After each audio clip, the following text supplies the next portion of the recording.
बिस्मिल्लाहिर्रहमानिर्रहीम। अस्सलाम वालेकुम डियर स्टूडेंट्स।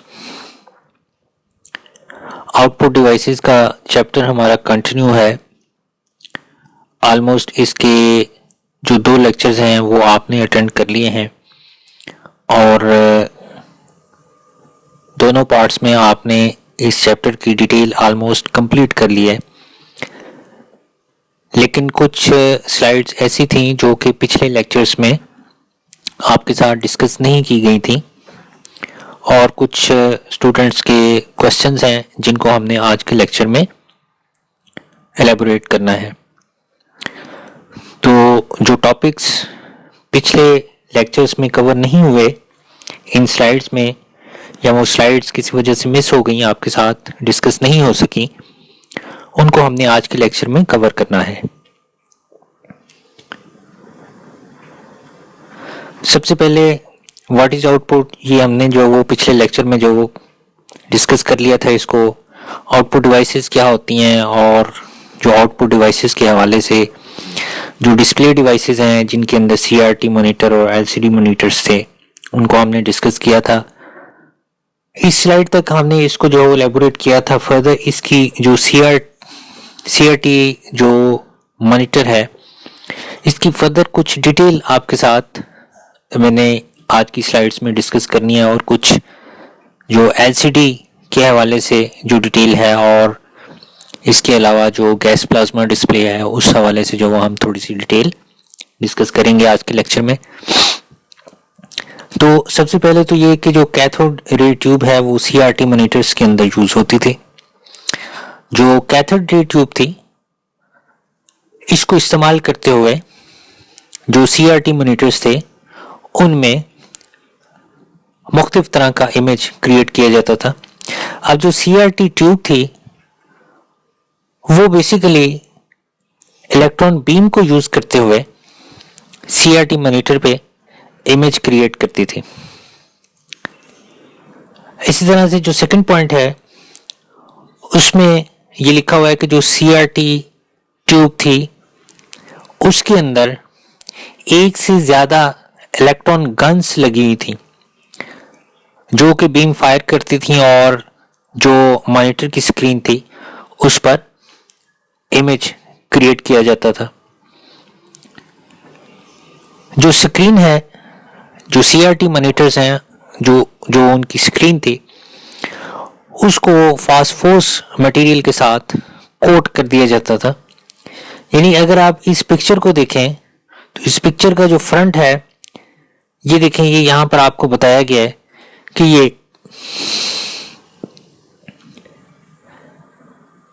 ये ग्लास पैनल है और उसके बाद ये बैक साइड पे अगर इसकी स्क्रीन देखा जाए तो इसकी स्क्रीन पे फास्फोरस मटेरियल के साथ कोट कर दिया जाता था और फिर बैकग्राउंड पे कुछ और जो इसकी इलेक्ट्रिक जो फॉर्म्स थी जिनकी मदद से हमारा इमेज क्रिएट किया जाता था। सो ये डिटेल जो हमने आज के लेक्चर में यहाँ पर डिस्कस करनी है। इलेक्ट्रॉन बीम मॉनिटर की सरफेस पर डाली जाती थी और ये प्रोसेस जो बार बार रिपीट किया जाता था। लेकिन ये जो इलेक्ट्रॉन बीम थी ये आप ये ना समझें कि ये कोई फ्लैश लाइट थी और वो एट वंस इस सारी की सारी स्क्रीन को जो वो एट वंस जो वो कवर कर लेती थी। इस तरह का नहीं था। ये एक बीम बेसिकली कहते हैं शुआ को, और वो जो बीम है वो एक वक्त में एक पिक्सल को जो ऑलमोस्ट कवर करती थी। तो ये जितने भी इसके पिक्सल्स होते थे हर पिक्सल फ्रैक्शन ऑफ सेकंड के लिए जो ग्लो करता था और ये इलेक्ट्रॉन बीम इस सारे की सारी एरिया पर मूव करती थी। इसलिए ये जो पॉइंट है ये लिखा हुआ है कि every beam fall take only a fraction of second. फिर जो अगला पॉइंट है कि जो सीआरटी मॉनिटर्स थे इनके अंदर 3 तरह की गन्स थी, एक रेड, ग्रीन और तीसरा ब्लू। इसको आरजीबी का नाम भी दिया जाता है। सो ये जो रेड, ग्रीन और ब्लू जो इलेक्ट्रॉन गन थी वो बेसिकली हमारे इस मॉनिटर पर, ये जो मॉनिटर की स्क्रीन है इस पर इमेज क्रिएट करती थी। बकिया जो कलर्स थे वो इन तीनों कलर्स के कॉम्बिनेशन से जनरेट किए जाते थे। यानी अगर येलो कलर जनरेट होना है तो वो कोई से दो कलर्स और उनके डिफरेंट वैल्यूज को सेट करके फर्दर येलो कलर जो वो जनरेट कर लिया जाता है। और इसी तरह से और भी जितने डिफरेंट कलर्स बनाए जाते थे वो इन तीन कलर्स के कॉम्बिनेशंस के साथ कभी रेड की वैल्यू ज्यादा कर दी जाती थी, ग्रीन की वैल्यू कम कर दी जाती थी, ब्लू की वैल्यू बढ़ा दी जाती थी, कभी ब्लू की कम कर दी जाती थी, कभी ग्रीन जो वो कम कर दिया जाता था, कभी रेड कम कर दिया जाता था, बाकियों को इंक्रीज कर दिया जाता था। तो इस तरह से डिफरेंट इन तीन कलर्स की जो वैल्यूज थी इनको हाई और लो पर रख के फर्दर जो कलर्स थे वो जनरेट किए जाते थे।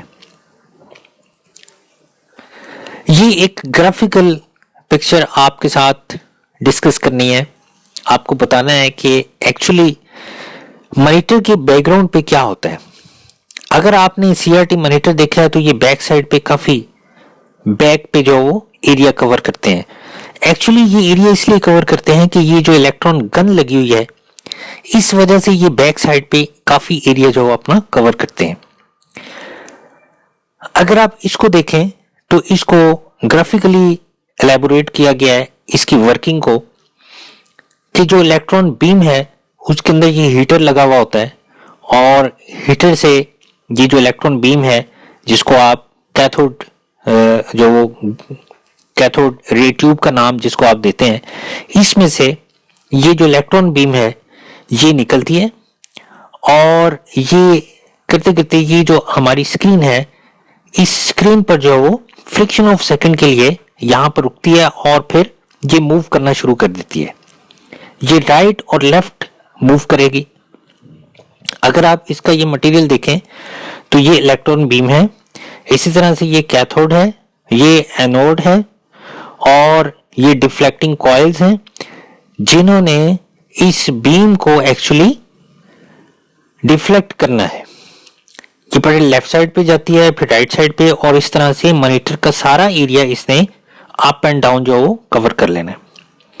तो ये फ्रिक्शन ऑफ सेकंड के लिए ये यहां पर रहती है और फिर इधर आ जाती है, फिर आगे चली जाती है, फिर इधर फिर इधर फिर इधर। तो ये सारा एरिया मॉनिटर का इस तरह से कवर कर लेती है। अगर आप इसको इस पिक्चर को देखें तो इस पिक्चर को भी इसी तरह से एलैबोरेट किया गया है कि ये जो इसकी इलेक्ट्रॉन बीम है ये जो वाई डिफ्लेक्ट और एक्स डिफ्लेक्ट है, तो बेसिकली यहां से आपको ये शो करवाना चाह रहा है कि जो इसकी बीम है इलेक्ट्रॉन की वो लेफ्ट और राइट पे जो मूव करती है, यानी एक्स एक्सिस के अलोंग भी मूव करेगी और वाई एक्सिस के अलोंग भी मूव करेगी। लेफ्ट और राइट भी मूव करना है और उसने टॉप और बॉटम भी मूव करना है। तो इस तरह से ये सारा जो एरिया है वो कवर किया जाता है और ये रुकती नहीं है एक जगह पर। आप यूं समझ लें कि ये अगर मॉनिटर है तो ये लेफ्ट साइड पर ये शुरू हुई है तो इसने एक सेकंड के अंदर ये सारा एरिया कवर करना है, फिर उसके बाद अगले सेकंड में फिर ये इसने इसको ग्लो करना है, फिर उससे अगले सेकंड में फिर उसने इसको ग्लो करना है। तो ये फ्रिक्शन ऑफ सेकंड के लिए ये इस पर पड़ती है, फिर आगे फ्रिक्शन ऑफ सेकंड के लिए यहां पर आ जाती है, फिर ये सारा एरिया। तो इस तरह से जो पिक्सेल्स हैं उनको जब लाइट मिलती है तो लाइट के मिलने से वो ग्लो करते हैं और वो फ्रिक्शन ऑफ सेकंड के लिए होते हैं। जो ही उनकी लाइट कम होने लगती है उतनी देर में फिर ये लाइट बीम उस पिक्सल पर पहुंच जाती है। तो इस तरह से जो इलेक्ट्रॉन बीम है उसकी मदद से जो सीआरटी मॉनिटर से उनकी वर्किंग को कंट्रोल किया जाता था। ये अगेन एक और पिक्चर है। आपको इस तरह की पिक्चर्स वर्किंग के लिहाज से गूगल सर्च इंजन जो है ये मैंने वहां से लिए हैं, तो वहां पर आपको बहुत सारी ये वर्किंग के लिहाज से इस तरह की पिक्चर्स मिल जाएंगे।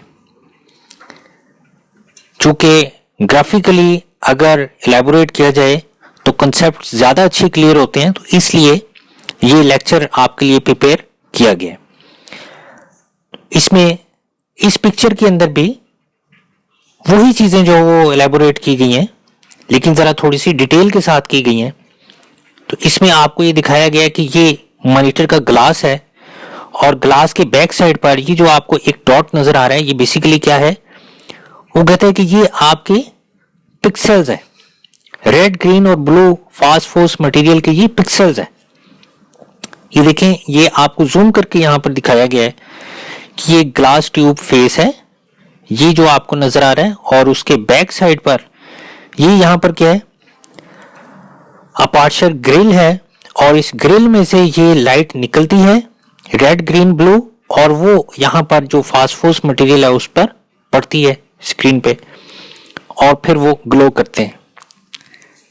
इसी तरह से ये जो इलेक्ट्रॉन गन है, इसको यहां पर एलेबोरेट किया गया है कि ये इलेक्ट्रॉन बीम निकल रही है रेड ग्रीन और ब्लू जो गन है, और इसमें फर्दर जो इंसुलेटर्स वगैरह लगे हुए हैं और एक्सीलरेटिंग एनोड्स लगे हुए हैं, हीटर भी इसमें वो दिखा रहा है आपको, और इलेक्ट्रॉन बीम जो है वो यहाँ पर जो मॉनिटर है इसके सरफेस पे ये देखें यहां से निकल के, तो वो यहां पर अब ये सारा एरिया उसने कवर कर लेना है। जो पिछली स्लाइड पे आपको मैंने दिखाया था कि ये डिफ्लेक्टिंग कॉइल्स लगे हुए हैं, ये एक एक्स एक्सिस के लिए है और एक वाई एक्सिस के लिए है। तो वो बेसिकली जो डिफ्लेक्टिंग कॉइल्स हैं वो इसको लेफ्ट, राइट और टॉप और बॉटम जो वो इस बीम को मूव करते हैं।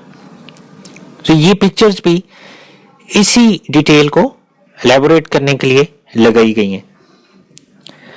उसके बाद एलसीडी आ जाता है। एलसीडी को भी जो वो पिछली स्लाइड्स में एक्सप्लेन किया गया था, लेकिन इसकी डिटेल आपके साथ डिस्कस नहीं की गई थी।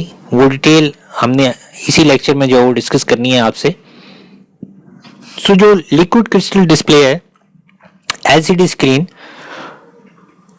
Contains a substance called liquid crystal, यानी इसके अंदर एक ऐसा सब्सटेंस होता है जिसको लिक्विड क्रिस्टल का नाम दिया जाता है। ये लिक्विड फॉर्म में होता है, और जो इस सब्सटेंस के मॉलिक्यूल्स होते हैं उनको जब लाइट बैकग्राउंड पे उनके लाइट चल रही होती है, और वो जो जब लाइट उन पे पड़ती है तो इनके अंदर मूवमेंट आती है, इन लिक्विड क्रिस्टल सेल्स के अंदर मूवमेंट आती है। सो इस मूवमेंट की वजह से कुछ लाइट ब्लॉक हो जाती है और कुछ लाइट को अलाउ कर दिया जाता है। सो ये जो एब्सेंस और प्रेजेंस ऑफ लाइट होती है वो हमारा इमेज क्रिएट करती है, और जो एलसीडी है वो ज्यादा शार्पर पिक्चर जो है वो आपको प्रोवाइड करती है एज कंपेयर टू सीआरटी। और इसी तरह से ये रेडिएशन भी जो वो कम प्रोड्यूस करती है as compare to CRT monitors. जो एलसीडी डिस्प्लेस हैं ये पावर भी जो वो कम कंज्यूम करती है, कम पावर चाहिए इनको इलेक्ट्रिक, और स्पेस भी जो है ये कम जो वो ऑक्यूपाई करती है। जिस तरह से सीआरटी मॉनिटर के अंदर बैकग्राउंड पे काफी जो उसकी इलेक्ट्रॉन गन की वजह से वो स्पेस ऑक्यूपाई करता है, लेकिन इसमें तो ऐसा कोई गन नहीं होती। इसको थोड़ा सा मैंने आपके साथ जो एलैबोरेट किया है ग्राफिकली, जहां पर अगर आप ये देखें तो आपको बताया कि दो ग्लास की लेयर्स होती है और इनके दरमियान सब्सटेंस होता है जो जिसको लिक्विड क्रिस्टल सेल कहा जाता है, लेकिन इन दो ग्लास की लेयर्स के अंदर और भी मटेरियल होता है जिसको ग्राफिकली हम रिप्रेजेंट कर सकते हैं। तो इसमें अगर ये देखें तो ये बैकग्राउंड, ये बैक लाइट है, और बैक लाइट के बाद पोलराइजर है, फिर ग्लास सबस्ट्रेट है, फिर उसके बाद टीएफटी, फिर पिक्सल इलेक्ट्रोड्स हैं, लिक्विड क्रिस्टल जो फिर आ जाता है, फिर कॉमन इलेक्ट्रोड्स हैं, फिर उसके बाद कलर फिल्टर है, फिर ग्लास सबस्ट्रेट है, यानी ये ग्लास की लेयर है, और फिर पोलराइजर है। अगर आप यहां पर इसको देखें तो उसने आपको एलैबोरेट किया है कि ये बैकग्राउंड पे लाइट उसका लाइट सोर्स है, और फिर पोलराइजेशन फिल्टर आ जाता है, फिर उसके बाद इलेक्ट्रोड्स आ जाते हैं, और ये सेंटर में आपका वो सब्सटेंस है जिसको हम लिक्विड क्रिस्टल सेल का नाम देते हैं। उसके बाद अगेन इलेक्ट्रोड्स हैं, फिर उसके बाद कलर फिल्टर्स हैं, और फिर पोलराइजिंग फिल्टर है, और फिर ये यहाँ पर हमारा डिस्प्ले क्रिएट किया जाता है। अगर आप इस पिक्चर को देखें तो जरा थोड़ा सा शॉर्टली आपको ब्रीफ किया गया है कि ये बैक सोर्स लाइट है, फिर उसके बाद ये पोलराइजिंग फिल्टर है, फिर उसके बाद इलेक्ट्रोड्स हैं, फिर ये लिक्विड क्रिस्टल सेल्स हैं। लेकिन यहाँ पर जरा थोड़ा शॉर्टली आपको ब्रीफ किया गया है, या इस पिक्चर में जो उसने सारी जो लेयर्स को ब्रीफ किया हुआ है। तो बताने का मकसद ये था कि आपको थोड़ा सा कॉन्सेप्ट मिल जाए कि जो दो ग्लास की लेयर्स हैं उनके अंदर कौन सा मटेरियल होता है और वो किस तरह से फॉर्म अप किया जाता है। उसके बाद एक्टिव मैट्रिक्स और पैसिव मैट्रिक्स आपके साथ पिछले लेक्चर में डिस्कस कर ली थी हमने बातें। फिर प्लाज्मा मॉनिटर्स क्या होते हैं, मैंने आपको बताया था लास्ट लेक्चर में कि जो वाइड जो स्क्रीन्स हैं जो कि गैस प्लाज्मा टेक्नोलॉजी को यूज करती हैं उनको गैस प्लाज्मा मॉनिटर्स का नाम दिया जाता है। और जो गैस प्लाज्मा मॉनिटर्स हैं वो ज्यादा रिच कलर्स हमें प्रोवाइड करते हैं एज कम्पेयर टू एलसीडी, लेकिन एलसीडी की निस्बत ये बहुत ज्यादा एक्सपेंसिव होते हैं। अब गैस प्लाज्मा के अंदर क्या होता है, इसमें भी गैस प्लाज्मा में वो कहता है कि दो ग्लास की लेयर्स होती हैं और इन दो ग्लास की लेयर्स के अंदर गैस होती है। This technology uses a layer of gas between two glass plates. ये दो ग्लास की प्लेट्स हैं और इनके दरमियान में ये एक्साइटेड गैस है जो कि इस्तेमाल की जाती है। इसी तरह से यहाँ पर ये आपको बताया गया है कि ये पिक्सेल्स हैं रेड, ग्रीन, ब्लू और ये एक्साइटेड गैस है इसके अंदर। इसी तरह से इलेक्ट्रोड्स भी जो इसके अंदर इस्तेमाल किए गए हैं, ये इलेक्ट्रोड्स हैं और ये वर्टिकल हैं और ये हॉरिजॉन्टल इलेक्ट्रोड्स हैं। स्कैनिंग इलेक्ट्रोड्स हॉरिजॉन्टल और ये स्कैनिंग इलेक्ट्रोड्स वर्टिकल। और ये आप यूं समझ लें कि ये रोटेट करते हैं, रोटेट करने से जो लाइट है वो फिर फिल्टर होके आगे चली जाती है। तो जब गैस को जब वोल्टेज मिलता है तो गैस अल्ट्रा वायलेट लाइट जो वो रिलीज करती है। उस लाइट के रिलीज करने से फिर जब वो लाइट यहाँ पर पड़ती है तो जो पिक्सेल्स हैं वो ग्लो करते हैं और ग्लो करने के बाद जो है वो हमें अपनी स्क्रीन पे इमेज क्रिएट होता हुआ नजर आता है। तो इस तरह से जो गैस प्लाज्मा है वो वर्किंग करता है। उसके बाद जो हमारे पास डिस्प्ले डिवाइसेस के कैरेक्टरिस्टिक्स थे वो हमने जो लास्ट लेक्चर में डिस्कस कर लिए थे। इन स्लाइड्स के अंदर मैंने कोई चेंज नहीं किया। फर्दर जो हमारा चेंज है वो जो लेक्चर का सेकंड पार्ट है उसके लास्ट पे जब हम डेटा प्रोजेक्टर्स को डिस्कस करते हैं तो डेटा प्रोजेक्टर की थोड़ी सी डिटेल आपके साथ डिस्कस करनी है कि हमारे पास एलसीडी और डीएलपी प्रोजेक्टर्स जो इस्तेमाल किए जाते हैं। एलसीडी की वर्किंग को थोड़ा सा एक्सप्लेन करना है, चूंकि अब एलसीडी को जो आपने स्टडी कर लिया है कि एलसीडी के अंदर एक्चुअली होता क्या है। दो ग्लास की लेयर्स हैं और उसके अंदर मुख्तलिफ तरह की जो पोलराइजेशन फिल्टर्स होते हैं और फिर उसमें इलेक्ट्रोड्स भी होते हैं और फर्दर उसके अंदर जो सब्सटेंस होता है जिसको लिक्विड क्रिस्टल सेल का नाम दिया जाता है।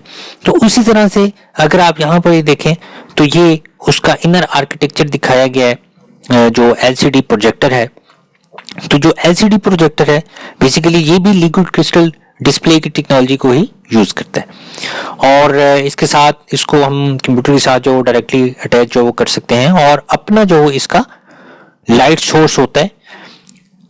जैसे यहाँ पे देखेंगे लाइट सोर्स है, यहाँ से लाइट जो वो इसका जो लैंप है वो जो वो यहाँ पर इसके जो मिरर्स लगे हुए हैं इन मिरर्स पर जो वो लाइट पड़ती है और यहाँ से लाइट फोकस होके इसकी जो एलसीडी है वहां पर जाती है।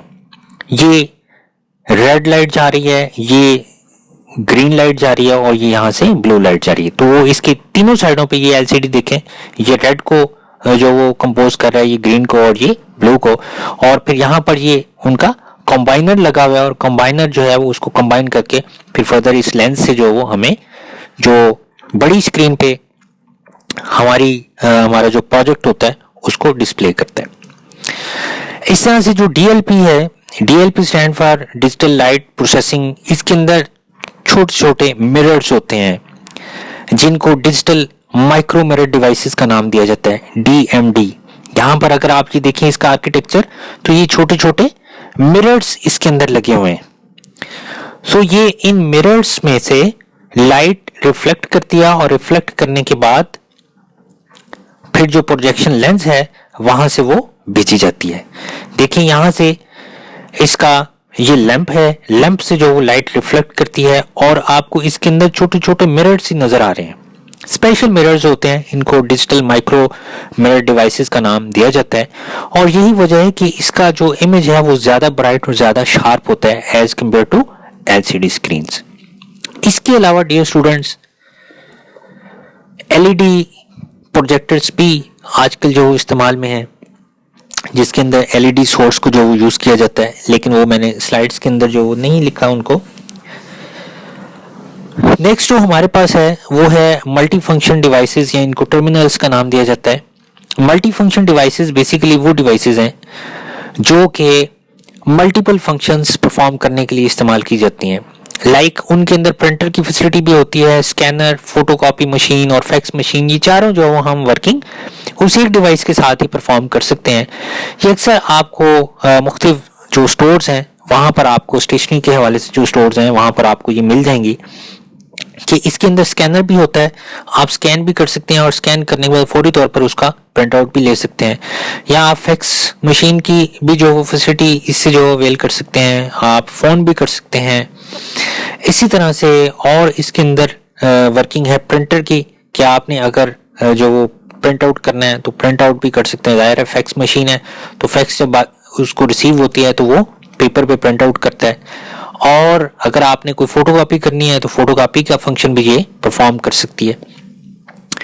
फिर उसके बाद टर्मिनल्स आ जाते हैं जी। टर्मिनल का जो टॉपिक था वो मैंने आपको इनपुट डिवाइसेस में भी पढ़ाया था, जो हमारी लास्ट या सेकंड लास्ट स्लाइड थी उसमें मैंने टर्मिनल का टॉपिक आपको पढ़ाया था, और उसमें भी मैंने पॉइंट ऑफ सेल और डंप टर्मिनल का मैंने बताया था।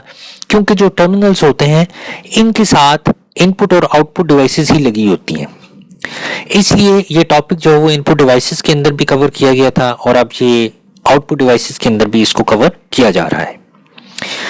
सो जो टर्मिनल है वो दो चीज़ों पर मुश्तमिल होता है, एक वो कहते हैं मॉनिटर है और दूसरा कीबोर्ड है। कुछ बुक्स ऐसी भी हैं जिन्होंने इसके साथ एक थर्ड जो नेम जो ऐड किया हुआ है वो है वीडियो ग्राफिक कार्ड का। एक्चुअली जो मॉनिटर है वो चूंकि वीडियो ग्राफिक कार्ड के साथ ही लगता है तो इसलिए मैंने उसको छोड़ दिया है। तो आप उसको लिख सकते हैं यहाँ पर कि monitor, video card and keyboard इन तीन चीज़ों पर मुश्तमिल होता है। लेकिन अगर वीडियो कार्ड ना भी लिखें, मॉनिटर भी लिखते हैं तो मॉनिटर तब तक नहीं लगता जब तक वीडियो कार्ड ना हो। तो इसलिए मैंने दो चीज़ें यहाँ पर लिख दी हैं। फिर मुख्तलिफ तरह के जो टर्मिनल्स हैं उसमें एक डंप टर्मिनल है, इंटेलिजेंट टर्मिनल है और एक स्पेशल पर्पस टर्मिनल है। जी पहले डंप टर्मिनल को देखते हैं कि डंप टर्मिनल क्या होता है। डंप टर्मिनल बेसिकली एक ऐसी डिवाइस है जिसकी अपनी कोई प्रोसेसिंग पावर नहीं होती, यानी वो सिर्फ और सिर्फ उसके साथ एक आउटपुट डिवाइस लगी हुई है और एक इनपुट डिवाइस है, और प्रोसेसिंग जो है वो परफॉर्म नहीं कर सकता। वो सिर्फ या तो इनपुट लेगा या फिर आपको आउटपुट डिस्प्ले कर सकता है। तो बेसिकली एक ऐसा टर्मिनल जो कि सिर्फ इनपुट के लिए और आउटपुट के लिए काम करता हो उसको डंप टर्मिनल का नाम दिया जाता है। यानी इसकी अपनी प्रोसेसिंग पावर नहीं होती, प्रोसेसिंग कहीं और परफॉर्म हो रही होती है। अगर आप इस पिक्चर को देखें तो इसमें ये देखें डंप टर्मिनल जो है वो इस मेन फ्रेम कंप्यूटर के साथ कनेक्टेड है। डंप टर्मिनल पे हम सिर्फ इनपुट परफॉर्म करते हैं, वो इनपुट चली जाती है मेन फ्रेम के पास, मेन फ्रेम इसको प्रोसेस करता है और प्रोसेस करने के बाद जो इंफॉर्मेशन है वो दोबारा मॉनिटर की स्क्रीन पे डिस्प्ले कर देता है। लिहाजा ऐसी डिवाइस जिसकी अपनी प्रोसेसिंग पावर नहीं होती और वो सिर्फ और सिर्फ इनपुट के लिए या आउटपुट को डिस्प्ले करने के लिए काम कर रही हो, प्रोसेसिंग कहीं और उसकी हो रही हो, उसको डंप टर्मिनल का नाम दिया जाता है। इसलिए ये फर्स्ट पॉइंट यहां पर लिखा गया है कि जो डंप टर्मिनल है can not function as an independent device, यानी ये इंडिपेंडेंट डिवाइस के तौर पर काम नहीं कर सकती क्योंकि इसकी अपनी तो प्रोसेसिंग पावर है ही नहीं है, ना इसके पास अपना प्रोसेसर है ना इसके पास अपनी मेमोरी है। तो इसने तो सिर्फ कीबोर्ड से डेटा एंटर करने के लिए इस्तेमाल करना है और वो यहाँ पर आ जाना है और फिर इंफॉर्मेशन जो है डिस्प्ले हो जानी है। तो इसीलिए नेक्स्ट पॉइंट ये लिखा गया है कि it can enter and transmit data into a computer to which it is connected, कि जो कंप्यूटर इसके साथ कनेक्टेड होता है, एक्चुअली मेन फ्रेम की बात की जा रही है कि जो मेन फ्रेम इसके साथ कनेक्टेड होता है, उस मेन फ्रेम के पास इंफॉर्मेशन भेजने के लिए डंप टर्मिनल को इस्तेमाल किया जाता है। और जो डंप टर्मिनल है, आमतौर पर होस्ट कंप्यूटर के साथ इसको कनेक्ट किया जाता है। होस्ट कंप्यूटर से मुराद मेन फ्रेम कंप्यूटर है, जहां पर इंफॉर्मेशन भेजी जाती है। यहाँ होस्ट कंप्यूटर सारी प्रोसेसिंग परफॉर्म करता है और प्रोसेसिंग करने के बाद वो इंफॉर्मेशन दोबारा डंप टर्मिनल पे वापस भेज देता है आउटपुट डिवाइस को, ताकि यूजर को जो है वो डिस्प्ले कर दी जाए। सच ए टर्मिनल में be used by airline reservation clerk, कि वो जो एयरलाइन में जो आपकी टिकट्स को रिजर्व करने के लिए जो क्लर्क है, वो इस तरह के डंप टर्मिनल को यूज कर सकता है कि जो इंफॉर्मेशन है वो सारी मेन फ्रेम कंप्यूटर पे स्टोर हो रही है, वो सिर्फ इनपुट एंटर करने के लिए और आउटपुट को डिस्प्ले करने के लिए उस डंप टर्मिनल को यूज कर रहे हैं। उसके बाद इंटेलिजेंट टर्मिनल की बात करते हैं। जो इंटेलिजेंट टर्मिनल होता है, इसकी अपनी मेमोरी भी होती है और इसका अपना प्रोसेसर भी होता है, इसलिए किसी हद तक ये कुछ फंक्शंस इंडिपेंडेंट परफॉर्म कर सकता है और बकिया जो इसकी फंक्शनलिटी है वो होस्ट कंप्यूटर पर ही परफॉर्म कर दी जाती है। यही वजह है कि जो इंटेलिजेंट टर्मिनल है, इसको प्रोग्रामेबल टर्मिनल का नाम भी दिया जाता है। लेकिन इंटेलिजेंट टर्मिनल की अपनी स्टोरेज कैपेसिटी नहीं होती, अगर हो भी तो बहुत कम होती है और उस पर वो सारा मटेरियल हम स्टोर नहीं कर सकते हैं। अपना डेटा जो मेन फ्रेम कंप्यूटर है वहीं पर स्टोर करते हैं। जबकि जो इंटेलिजेंट टर्मिनल है, इसको आमतौर पर हम लोकल एरिया नेटवर्क के अंदर इस्तेमाल करते हैं। जी, फर्दर जो आने वाले लेक्चर्स हैं उनमें आपको पता चल जाएगा कि लोकल एरिया नेटवर्क किसको कहा जाता है। जब हम नेटवर्क का चैप्टर शुरू करेंगे तो ऐसा नेटवर्क जो कि एक लिमिटेड एरिया पर मौजूद होता है, उसको लोकल एरिया नेटवर्क का नाम दिया जाता है। तो आमतौर पर जो हमारा वो जो लिमिटेड एरिया पर किसी एक रूम के अंदर या किसी एक जो वो बिल्डिंग के अंदर जो हमारा वो नेटवर्क बना हुआ होता है, जहां पर हमने बहुत सारे कंप्यूटर्स को आपस में अटैच किया हुआ होता है, वहां पर जो हमारे टर्मिनल्स होते हैं उन पर वर्किंग करने के लिए हम इसको इस्तेमाल करते हैं। User share the application software, यहाँ पर यूजर के लिए एप्लीकेशन सॉफ्टवेयर शेयर किया जाता है और यूजर जो है उस पर जो डेटा स्टोर करता है वो डेटा फर्दर पे सर्वर के ऊपर स्टोर कर दिया जाता है। क्योंकि मैंने कहा कि इसकी इतनी ज्यादा यहाँ तो स्टोरेज होती नहीं, अगर हो भी तो बहुत कम होती है, लिहाजा जो डेटा होता है उस डेटा को मेन सर्वर कंप्यूटर पे स्टोर कर दिया जाता है। लेकिन किसी हद तक इसके जो टास्क हैं वो हम इंडिपेंडेंटली परफॉर्म कर सकते हैं। आपको एग्जांपल दे सकता हूं मैं कि एक जो कंप्यूटर लैब है उसकी एग्जांपल हम ले सकते हैं इंटेलिजेंट टर्मिनल की, कि जहां पर स्टूडेंट्स बैठ के काम करते हैं लेकिन उनके अंदर लिमिटेड एसेसरीज लगाई गई हैं और वो जितना भी काम है, जितनी उनकी वर्किंग है, वो सारी की सारी वर्किंग उनमें स्टोर होने की बजाय वो मेन सर्वर कंप्यूटर पे जाके स्टोर होती है। फिर उसके बाद हमारे पास जो लास्ट टॉपिक है आज के लेक्चर का वो है special purpose terminal. Special purpose terminal में ये वो टर्मिनल्स होते हैं जो कि किसी स्पेसिफिक टास्क के लिए बनाए जाते हैं और इनको पर्टिकुलर इंडस्ट्री के लिए डिजाइन किया जाता है। दो तरह के हमारे पास स्पेशल पर्पस टर्मिनल्स हैं, एक को पॉइंट ऑफ सेल टर्मिनल का नाम या पीओएस का नाम दिया जाता है और दूसरा एटीएम या ऑटोमेटेड टेलर मशीन इसको जो कहा जाता है।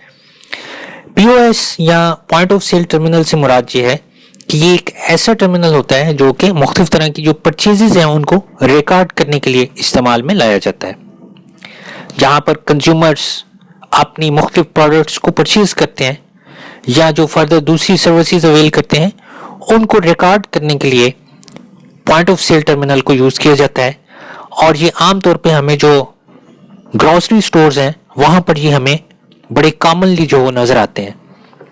आप किसी ग्रोसरी स्टोर पर जाते हैं जहां पर आप अपना बिल जनरेट करते हैं, वो basically point of sale terminal है जो कि वो सारी की सारी सेल का रिकॉर्ड अपने अंदर स्टोर करता है और स्टोर करने के बाद आपको इनवॉइस बिल जो वो दे देता है।